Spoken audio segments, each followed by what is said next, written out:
Saudara-saudaraku yang terkasih dalam Kristus, dalam pengalaman pasti pernah merasakan melamun ya. Melamun itu kadang enak gitu ya. Tapi ketika melamun, orang tangannya dikibaskan di depan muka kita juga, kita nggak akan sadar itu. Karena pikirannya sedang jauh kemana-mana. Mata kita terbuka ya, melotot gitu, melihat ke depan, entah kemana gitu. Namun menerawang ke suatu hal yang lain. Dan kita mungkin dalam kehidupan kita ini sering cukup begitu. Bahkan kalau diperhatikan lagi ketika Bapak Ibu sekalian dalam perjalanan dari rumah ke gereja, pasti juga tidak akan memperhatikan sekitarnya. Coba saya tanya, dari rumah ke sini ada berapa tukang bakso yang lewat?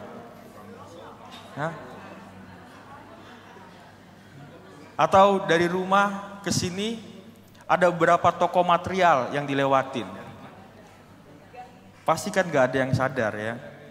Dan bahkan juga ada yang suka berbicara gini, gak kerasa ya, sudah sampai di sini saja gitu. Gak kerasa ya, ternyata sudah mau akhir tahun. Lalu selama 1 tahun ngapain aja sampai gak kerasa gitu. Ada beberapa saat dari seluruh hari yang kita jalani tidak dapat kita ingat sama sekali. Ada yang membela diri bahwa itu adalah faktor U. Bahkan kadang juga kita tidak ingat apa yang barusan tadi kita dengarkan. Terlewat begitu saja. Coba bacaan tadi yang pertama bacaan apa? Gak ada yang serempak ngomong bareng kan? Yesaya gitu. Atau tadi bacaan kedua? Paulus, tahunya Paulus, padahal dari Korintus. Gitu. Baik tua maupun muda, kita cenderung mudah melamun. Dan mungkin itu karena kita tidak sungguh-sungguh hadir di sini dan saat ini. Kebersamaan dan hidup beriman pun bisa menjadi dijalani seperti seorang yang melamun. Barangkali semua tugas kita sudah kita penuhi, tetapi entah mengapa ada sesuatu yang dirasa hilang. Kekeringan rohani serta ketidakpastian hidup ini masih membayangi hari-hari kita. Ketika merasa sudah beriman dengan baik, kita masih bertanya-tanya, mengapa hidup dan masa depan kita masih juga tidak jelas. Kekhawatiran terkadang penuh di dalam hidup kita. Relasi dan jalan hidup kita tetap membawa pada keresahan tersendiri. Dan pertanyaannya, apakah iman membosankan? Ketidakpastian mewarnai jemaat Markus dalam bacaan Injil hari ini. Sabda Yesus jelas menanggapi sesuatu yang sedang terjadi di antara para pengikutnya. Dan sesuatu itu ialah keresahan yang justru berasal dari dalam kehidupan beriman. Kata pertama yang diucapkan Yesus sebagaimana dituliskan Markus ialah blepete. Ya, bukan belepotan ya, blepete. Yang dalam bahasa Yunani lebih bermakna melihat, mencerap. Meskipun di dalam pemaknaan Injil di sini dituliskan berhati-hati. Mencerap adalah memperhatikan serta menangkap intisari suatu kejadian dengan indera seperti penglihatan dan pendengaran. Dengan demikian, Yesus sudah memberikan jawaban atas persoalan yang terjadi. Mencerap hanya terjadi pada saat kita sadar. Berhati-hati, berjaga-jaga itu soal sadar. Gambaran tentang seorang yang berpergian dan tak diketahui hamba-hambanya bila mana ia pulang menjelaskan soal peringatan itu. Ketidaktahuan bukanlah alasan bagi penunggu pintu yang diperintahkan tadi untuk lantas tertidur. Di sini Markus menuliskan waktu dengan bahasa Yunani kairos. Artinya waktu Tuhan yang selalu luput dari pengetahuan manusia. Bukan berpikir-pikir, melainkan melihat dan mencerap mesti dilakukan di waktu Tuhan itu, waktu Tuhan yang tepat. Dibutuhkan indera dan kesadaran kita lebih daripada otak dan pemikiran kita. Iman seharusnya adalah sikap menerima serta mengalami dengan sadar, meyakini apapun yang saat ini sedang kita lakukan dan kita perjuangkan. Dan kalau kita lihat pada zaman kita sekarang ini, contohnya dalam kehidupan berkeluarga dan berelasi, terkadang banyak menghadapi kesulitan yang dulu tidak pernah terbayangkan.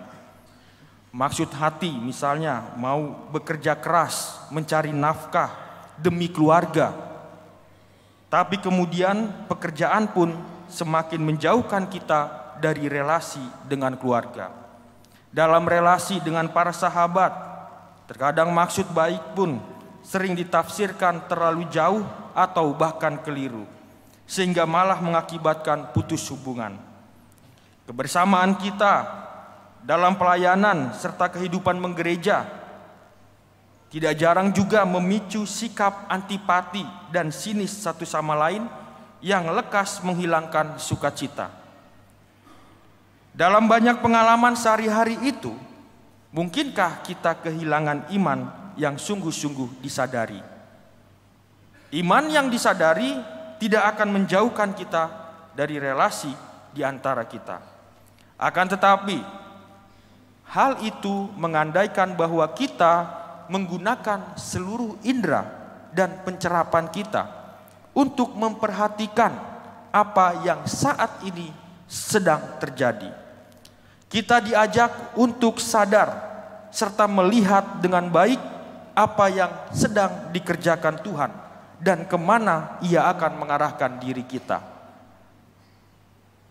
Perkataan Yesaya dalam bacaan pertama sangat mengesankan bagi mereka yang ingin menjalani hidup dengan iman. Sekiranya telinga mendengar dengan baik dan mata melihat dengan seksama, akan disadari bahwa ternyata Tuhan sendiri bertindak bagi orang-orang yang menanti-nantikan. Hanya Tuhan kitalah yang berbuat demikian, saudara-saudaraku yang terkasih. Oleh karena itu, Yesaya pun berserah dan berkata, Engkaulah Bapa kami ini tanah liat, dan Engkaulah yang membentuk kami, dan kami semua adalah buatan tangan-Mu. Beriman tidak cukup dihayati dengan melakukan apa yang sudah merupakan kewajiban, sebab masih diperlukan sikap menerima apa yang sedang Tuhan perbuat demi kebaikan kita. Bahkan dalam pengalaman buruk sekalipun, Tuhan sedang bertindak di dalam hidup kita. Karena pengalaman buruk terkadang pandangan kita menjadi sempit. Yang ada hanya usaha untuk membalas dendam. Bagaimana rasa sakit ini terpuaskan. Padahal mungkin Tuhan sedang mendidik kita, membantu kita untuk menjadi lebih dewasa dalam hal iman. Masa Advent, masa penantian kelahiran Yesus yang baru. Dan ini baru kita awali hari ini. Dan itu adalah sebuah undangan untuk menggunakan seluruh indera dan kesadaran supaya mampu melihat tindakan-tindakan Tuhan. Kita mau mengalami saat-saat ketika Tuhan membentuk dan mengarahkan diri kita. Kita ingin tetap sadar bahwa kita berada di tempat ini dan saat ini bersama orang-orang yang nyata di sekitar kita. Pada hari ini kita juga merayakan hari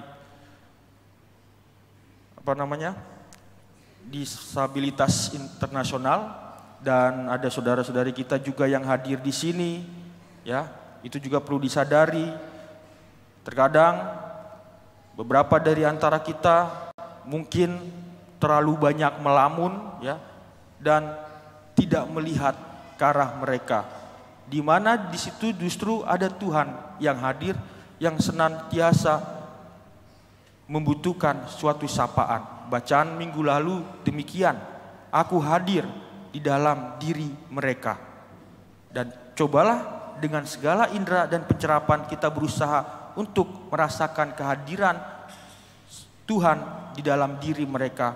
Orang-orang yang mungkin kita tidak anggap atau orang-orang yang mungkin kita selama ini abaikan. Semoga saudara-saudaraku yang terkasih, kita tidak didapati Tuhan sedang melamun atau tenggelam dalam pikiran kita masing-masing. Ia ingin agar kita memperhatikan dengan baik dan selalu siap menyambut kehadirannya. Semoga kita tetap memiliki semangat dan sukacita setiap hari, sebab kejadian apapun yang kita alami adalah cara Tuhan membentuk dan mengarahkan hidup kita. Dan soal berjaga-jaga dan berhati-hati kerap kali sulit dibedakan dengan kekhawatiran. Khawatir dan berjaga-jaga itu beda tipis. Orang yang khawatir tidak pernah tahu ada harapan, sedangkan orang yang berjaga-jaga ia sadar, tahu ada Tuhan dan memiliki harapan. Semoga masa Advent ini adalah masa di mana kita melatih kesadaran kita tentang kehadiran Tuhan di setiap saat. Bersiap-siap selalu mendatangkan apa yang harusnya kita lakukan bagi saudara-saudari kita. Tuhan memberkati.